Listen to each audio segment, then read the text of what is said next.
ජීවිතය සැනසille ගෙනියන්නට නම් මරණය පිළිබඳ සිතුවිල්ලේද ජීවත් විය යුතුය.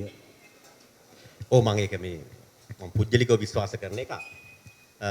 කොහොම හරි ලක්මින මම හිතනවා මේ චිත්‍රපටිය පිළිබඳව තල තුනක අපි දැන් තුන් දෙනෙක් ඉන්න නිසා තල තුනක යම්කිසි ਵਿਚාරයක් වෙනවා.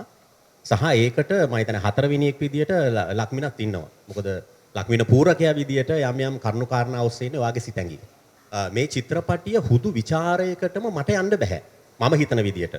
දැන් උදාහරණයක් විදියට මට ගත්තම මොකද මම මේ කර්මාන්තයේ තියෙන හැසිරීම එතකොට චිත්‍රපටි නිෂ්පාදකවරයන්ගේ විශේෂම ගොඩක් හොඳට පසුබිම දන්නවා මේ සිනමාව ගැන. ඒ ප්‍රදර්ශකයන්ගේ මගේ ਵਿਚාරයේ සිද්ධ වෙන්නේ අන්න ඒ ලිප්ගල් 3-4ට ගිහිල්ලා.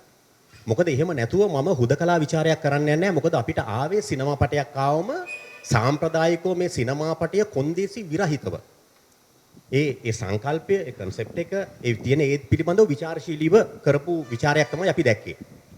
සාමාන්‍යයෙන් අපි කවුරුත් දන්නවා ජයවිලාල් විලයගොඩ වගේ කෙනෙක් සහ එතෙන් සිට පටන් ගත්තේ සියලු ਵਿਚාරකයෝ ඊටාම නිර්දය විදියට සමහර චිත්‍රපටි විවේචනය කරා. ඒ වයින් මගේ පැත්තෙන් ගත්තොත් මම කොටසක් පිළිගන්නවා කොටසක් මම බැහැර කරනවා. ඒ හේතුව මම මේ කර්මාන්තය ඇතුළේ යම් ප්‍රමාණයක නියැලෙන සහ කර්මාන්තය ඇතුළේ තියෙන දුක්ඛ දෝමනස සියල්ලම දන්න නිසා. ප්‍රායෝගික தත්ත්වය ඔබ දන්නවා. தත්ත්වය දන්න නිසා. එතකොට දැන් හඳුන්වා දීමක් කරා විශේෂයෙන්ම මේකේ ප්‍රදර්ශනයේ තියෙන අමාරුව.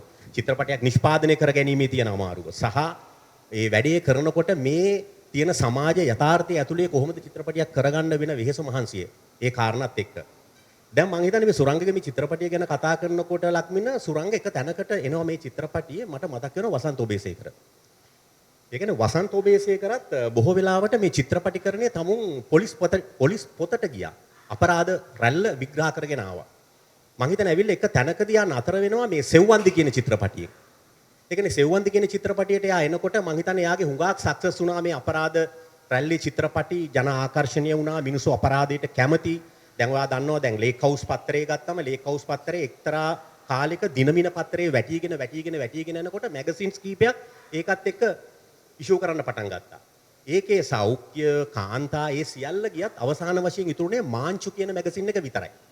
ඇයි මේ මිනිස්සු අපරාධයට හරි කැමති. මොකද අපරාධ මේ සිද්ධි තමුන් පැහැදිලිව මේකට විසඳුමක් ලැබිලා තිබුණත් විසඳුමක් නොලැබී තිබුණත් ඒක මනෝමූලික સિદ્ધාන්තයක් විදිහට මේ අපරාධයත් එක්ක ජීවත් වෙන්න පටන් ගන්නවා.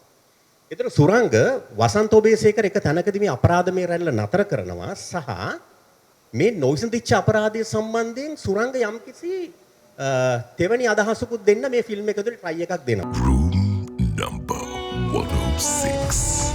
දිවින